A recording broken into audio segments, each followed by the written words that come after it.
খুব ইচ্ছে করছিল রুমালি রুটি খাবার। লোকালে কোথাও পাওয়া যায় না, এরকম তন্দুরি পাওয়া যায় আমাদের এলাকাতে। আর অনলাইন থেকে যদি অর্ডার দিয়ে আনাই সেই রুটির খাওয়ার অবস্থা থাকবে না।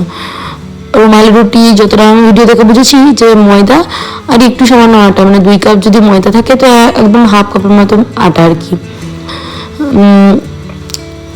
আর একটা চাপের ওই কড়াইটার উপরে উল্টো করে বাড়িতে বানানো একটু চাপের রেস্ট। তো কখনো বানাইনি, কিন্তু খাবার খুব ইচ্ছে হচ্ছিল।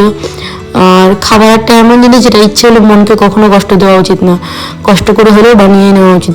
অনেকক্ষণ ভিডিও দেখার পর নিজেই বসে পড়লাম আর কি।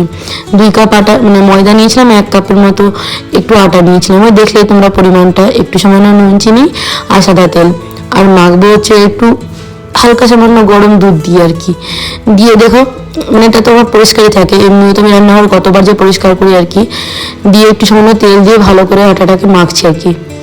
ডোটাকে নাকি যত সফট হবে এভাবে ডলে ডলে মাখলেও নাকি ভালো হয়। তো চলো, মাখা তো ভালোই হয়েছিল, কিন্তু একটু সামান্য রেস্টে রাখতে হতো জানো তো, আধ ঘন্টা মানে আধ ঘন্টার মতো। এদিকে কড়াইটাতে আমি যে জলটা ছিটাবো সেটাই রেডি করছিলাম।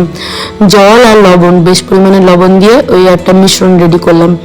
একটা কড়াই, এটাই কড়াই ছিল, তাছাড়া ওই লোহার কড়াই ওরকম কিছু ছিল না বাড়িতে। আর ভাবলাম কোন ভালো কড়াই দেবো, নষ্ট নষ্ট হয় যদি, প্রথমবার তো বানাচ্ছি, তাই জন্য এই কড়াইটাকে দিলাম আর কি। ওই লবণ আর জলের মিশ্রণ যেটা, সেটাকে আর কি মানে গ্যাসের মধ্যে, মানে যেটা কড়াই, গ্যাসটা কিন্তু ভালোই পরিমাণে জ্বলছিল, গরম কড়াইয়ের উপর ছিটিয়ে ছিটিয়ে দিলাম।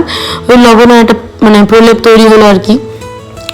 তারপর দেখো এই যে পাতলা পাতলা করে যতটা পেরেছি, বললামই তো রেস্ট রাখতে পারিনি, তাই জন্য অত বেশি বেলা যাচ্ছিল না। আর কড়াইটাও ছোট, তো ওটা দেখে আর কি করতে হয়েছিল। ভালো হয়েছিল খেতে, কিন্তু একটু যেটা মনে হলো, বললামই তো বারবার বলছি যে 1 ঘন্টা রেস্টে রাখলে না ভালো হতো। প্রথমটা কিন্তু অতটাও ভালো হয়নি। আর প্রচণ্ড কড়াইটা গরম হয়ে আছে, কড়াইটা ছোট তো একদম পুরো দেখো না গ্যাসের সাথে লেগে গেছে, যার জন্য আর কি। তো এমনি কিন্তু পরেরগুলো বেশ ভালোই হয়েছিল, খুব একটা খারাপ হয়নি। আর খুব একদম ভালো যেটা, সেটা হয়নি। ওই একটা রেসিপি দেখেই করেছি ইউটিউব থেকে আর কি। তো চলো, এই ছিল ছোট্ট একটা মিনি ব্লগ।